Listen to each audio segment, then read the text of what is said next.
Hello, मेरा नाम है धीरेन्द्र सिंह और आपका स्वागत है आपके अपने चैनल पे। आज की वीडियो में समझने वाले हैं इन्वेस्टमेंट फ्लक्चुएशन रिजर्व का ट्रीटमेंट, जो कि पार्टनरशिप में सबसे इंपॉर्टेंट ट्रीटमेंट में से एक है, जिसमें वर्कमैन कंपल्सरी रिजर्व का होता है और एक है इन्वेस्टमेंट फ्लक्चुएशन रिजर्व। ये दोनों ट्रीटमेंट बहुत ज़्यादा इंपॉर्टेंट है। अगर आप वर्कमैन कंपल्सरी रिजर्व की ट्रीटमेंट समझना चाहते हैं तो डिस्क्रिप्शन में आपको लिंक मिल जाएगा, आप जाके देख सकते हो।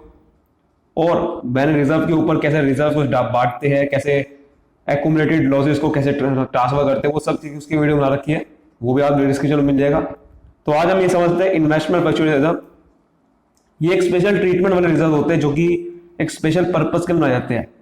तो इन्वेस्टमेंट फ्लक्चुएशन रिजर्व नाम से पता चल रहा है कि जो इन्वेस्टमेंट की जो वैल्यू है उसमें फ्लक्चुएट होता है, उसमें अदल बदल होती है, कोई कभी बढ़ती है, कभी वैल्यू कभी घटती है। उसमें लॉसेस को बचाने के लिए वो जो घटती है उसका डिफरेंस जो होता है, उस वैल्यूज का डिफरेंस को कंपनसेट करने के लिए ये रिजर्व बनाया जाता है, ताकि हमें इन्वेस्टमेंट की वैल्यू अगर गिरती है तो हम यहां से कंपनसेट कर ले। इन्वेस्टमेंट फ्लक्चुएशन रिजर्व यही इसी काम के लिए होता है। तो टू कह सकते हैं कि to balance the market value, ये कह सकते हैं to balance the value of investments. ठीक है, इसमें बनाया जाता है इन्वेस्टमेंट फ्लक्चुएशन रिजर्व, जो कि हमारी एक होते हैं बुक वैल्यू, जो कि आपकी बैलेंस शीट में वैल्यू निकली आती है, बैलेंस शीट में लिखी होती है वैल्यू, और एक होता है मार्केट वैल्यू। इन दोनों का कभी कभार मार्केट वैल्यू ज्यादा हो जाती है तो कभी कभार बुक वैल्यू ज्यादा हो जाती है, तो आप कभी कभार मार्केट वैल्यू पे इन्वेस्टमेंट को लिख देते हो। तो इसीलिए उसमें जो डिफरेंस आएगा फिर इन दोनों का, उनको कैसे फिर कंपनसेट करेंगे, क्योंकि वो उनको करने के लिए हमें इन्वेस्टमेंट फ्लक्चुएशन रिजर्व बनाना पड़ेगा। अगर मार्केट वैल्यू गिर जाती है तो इसका इस्तेमाल करेंगे, बढ़ जाती है तो क्या करेंगे, सब चीज समझने वाले हैं।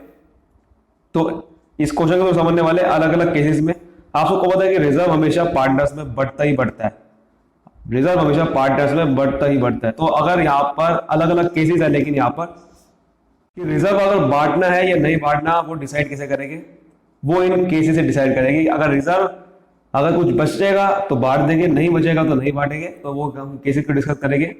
तो सबसे पहला केस है कि जैसे कि AB and C profit share ratio है उनकी 4:3:2।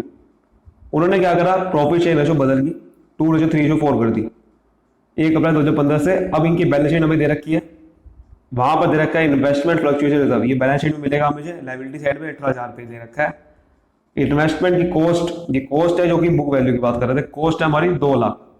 अब नीचे कभी कभार आपको मार्केट वैल्यू, अब यहाँ पर क्वेश्चन में दी जाएगी कि मार्केट वैल्यू इन्वेस्टमेंट की कितनी होगी है, उसको अब कैसे हम, क्योंकि मार्केट वैल्यू अगर ज्यादा होगी है तो आपको पता है कि रिवैल्यूएशन अकाउंट में जाती है वो, तो अगर मार्केट वैल्यू कम हो गई है तो उसको कैसे करना है फिर इसको, तो वो सब चीजें बात करने वाले हैं। तो सबसे पहले अगर कोई केस है, पहला केस, अगर कोई भी इंफॉर्मेशन गिवन नहीं है, क्वेश्चन में आपको कुछ नहीं पता कि मार्केट वैल्यू गिवन है या नहीं है, तो करना क्या है, बस आपको सीधा इन्वेस्टमेंट फ्लक्चुएशन को बांट दो, सीधा बांट दो, कोई दिक्कत वाली बात नहीं है। क्योंकि जब तक आपको कोई इसका वैल्यू, जब उसको यूटिलाइज तब करेंगे ना जब मार्केट वैल्यू कुछ गिवन हो, वहां से पता चलेगा ना। कोई मार्केट वैल्यू गिवन ही नहीं है तो हमें क्या करना है, बस रिजर्व को आपको सीधा बांट देना पार्टनर में, ओल्ड पार्टनर्स और ओल्ड रेशियो में। अगर यहाँ नया पार्टनर में आता ना तो ओल्ड में ही बढ़ेगा, क्योंकि उनका रिजर्व है, बिजनेस वो कर रहे थे, और ओल्ड में बांटना पड़ेगा, क्योंकि अगर ओल्ड में नहीं बांटा तो इस रेशियो में बांटना पड़ेगा फ्यूचर में। और इस रेशियो में आपको पता है कि रेशियो अलग अलग है, तो भाई सैक्रिफाइस करना पड़ेगा किसी को फिर, या गेन करना पड़ेगा, इसलिए इस रिजर्व को ओल्ड रेशियो में ओल्ड में बांट दो। तो क्या बनेगा यहाँ पर, investment fluctuation reserve account debit कितना है, 18,000। तो 18,000 को हम डेबिट करेंगे, क्यों करेंगे, क्योंकि हमारा ये लायबिलिटी है, लायबिलिटी का बैलेंस क्रेडिट होता है, तो इसलिए जब इसको खत्म करें तो डेबिट हो जाएगा।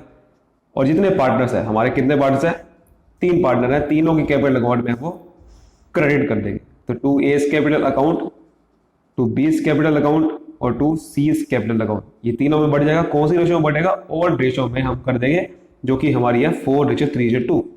ठीक है, तो हमारा आ जाएगा यहाँ पर 8,000 रुपीज अगर हम करेंगे फिर उस हिसाब से, यहाँ पर आ जाएगा 6,000 रुपीज, यहाँ पर आ जाएगा फिर 4,000 रुपीज। सेकेंड केस समझते हैं, अगर यहाँ कुछ मार्केट वैल्यू गिवन है इन्वेस्टमेंट की, जो कि है 2 लाख रुपीज। मतलब क्या है कि भाई 2 लाख की तो इन्वेस्टमेंट है हमारी कॉस्ट थी, और 2 लाख की मार्केट वैल्यू है, तो क्या कोई फर्क है, नहीं है। तो इन्वेस्टमेंट फ्लक्चुएशन, तो फर्क जब हो तब इसका काम आएगा, अगर फर्क आएगा तभी तो काम आएगा। अगर कम होगी ये वैल्यू तो फिर इन्वेस्टमेंट वैल्यू हमारा लॉस हो रहा है, तो वो लॉस को बचाने के लिए इस रिजर्व को बनाया गया। समझ गए। तो इसलिए ये लॉस को बचाने के लिए बनाया गया। अगर 2 लाख इन्वेस्टमेंट की वैल्यू हो चुकी है तो अभी भी 2 लाख की है ना, 2 लाख की खरीदी है, 2 लाख की वैल्यू है, तो कोई फर्क है? बिल्कुल नहीं। तो सेकंड केस में भी यही होने वाला है कि इसका मतलब सेम ट्रीटमेंट होगा जो कि हमने पिछला करा। ये पूरा रिजर्व 18,000 का 18,000 पार्टनर से बढ़ जाएगा क्योंकि इसका इस्तेमाल बिल्कुल नहीं हुआ। अगर इस्तेमाल होगा तभी तो इसका कुछ कम बटेगा, लेकिन अगर इस्तेमाल नहीं हुआ क्योंकि मार्केट वैल्यू सेम की सेम ही है। थर्ड केस क्या है?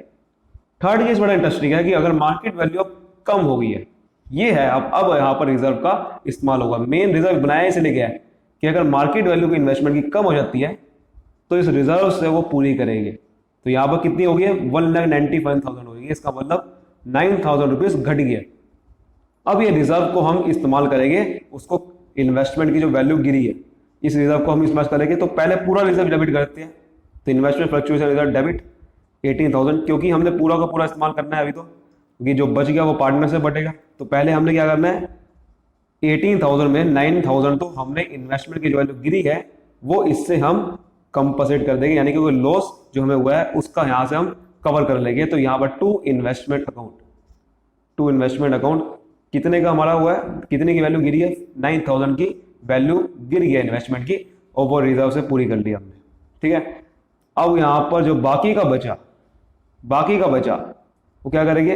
पार्टनर्स में बढ़ जाएगा, क्योंकि वो बाकी का जो अगर रिजर्व बच गया है तो वो सब पार्टनर्स में बढ़ेगा। उसको कभी भी बैलेंस शीट में नहीं लिखना, अगर क्वेश्चन में कुछ नहीं लिखा है तो हमेशा वो पार्टनर बढ़ जाएगा। तो बस यहाँ पर हम आधी थी तो हम यहाँ आधा कर देंगे। तो 4,000, 3,000 एंड 2,000 ओल्ड में बटेगा, ओल्ड पार्टनर्स में, क्योंकि उनका ही रिजर्व है। अब यहाँ पर हमने समझ लिया कि भाई अगर इन्वेस्टमेंट की वैल्यू गिर जाती है तो हमें इन्वेस्टमेंट फ्लक्चुएशन रिजर्व से उस वैल्यू को कवर करना होगा। ठीक है। अब आपकी मार्केट वैल्यू जो है, अब बैलेंस शीट में, नई बैलेंस शीट में आप ये वाली वैल्यू लिखोगे, क्योंकि आपने इन्वेस्टमेंट को देखो क्रेडिट कर दिया है, घटा दिया है 9,000 से। ये रिवोल्यूशन अकाउंट में नहीं आएगा, ये आपने सीधा रिजर्व से आपने उसको क्रेडिट कर दिया। इसका मतलब रिजर्व से आपने उसकी इन्वेस्टमेंट की वैल्यू कवर कर दिया है, खत्म कर दिया है। 9,000 रुपीज हमारी कम हो गई है। अब ये मार्केट वैल्यू जो है वो सीधा बैलेंस शीट में लिख दोगे, क्योंकि आपने खत्म कर दिया। यहाँ फोर्थ केस क्या है? फोर्थ केस में क्या हो गया है? बढ़ गया। फोर्थ केस में उल्टा बढ़ गया। इसका मतलब क्या है कि इन्वेस्टमेंट 2 लाख की थी और अब मार्केट वैल्यू कितनी हो गई? 2,18,000। 2,18,000 रुपये वैल्यू हो चुकी है।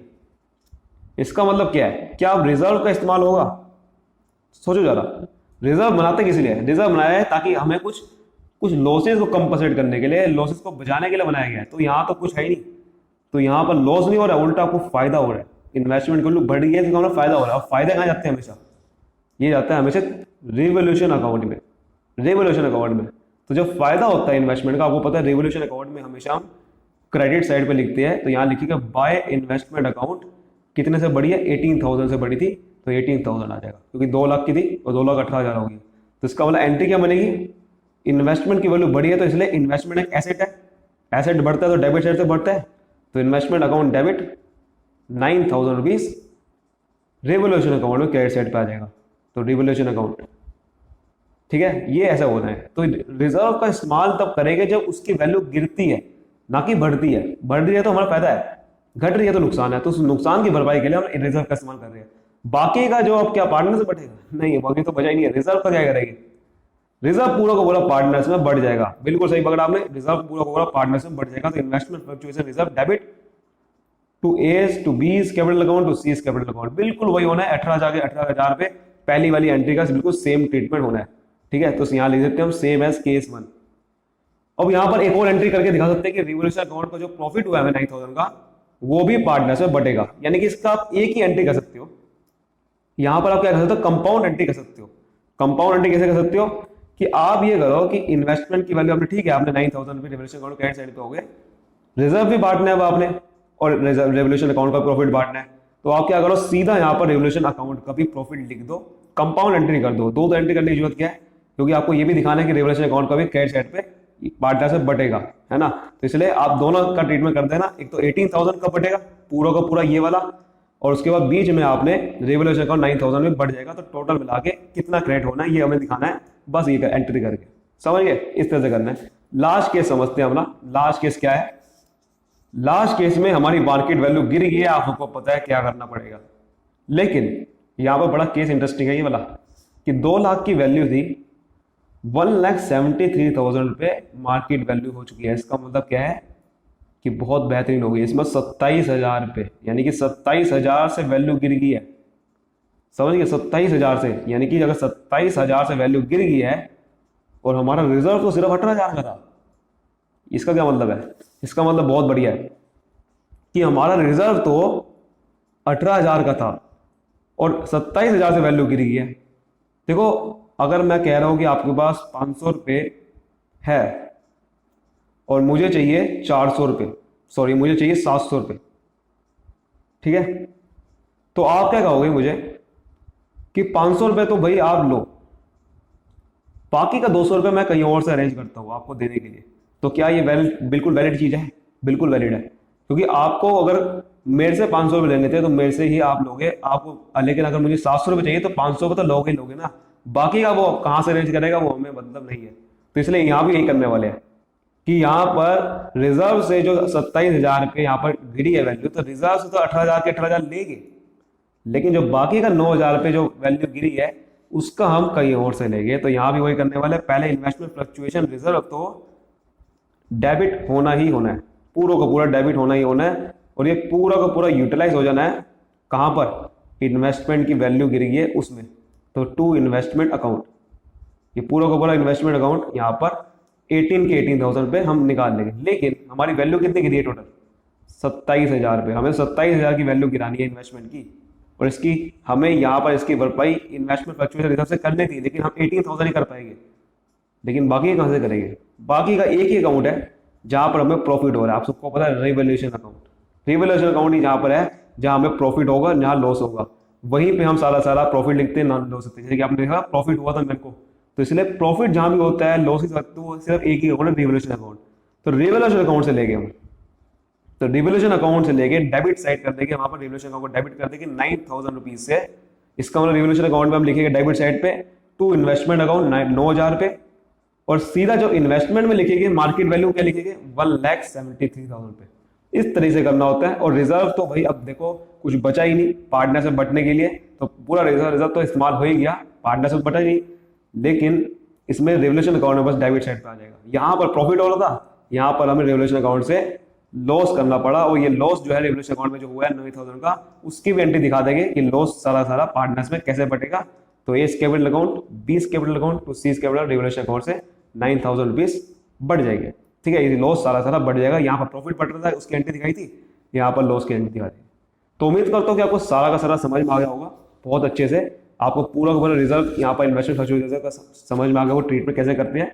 बस आपको ये चीज़ ध्यान रखनी है कि भाई जब रिजर्व बचे तो पार्टनर्स में बांटना ही बांटना है। अगर कोई रिजर्व नहीं बचता है तो वो पार्टनर्स में नहीं बढ़ेगा।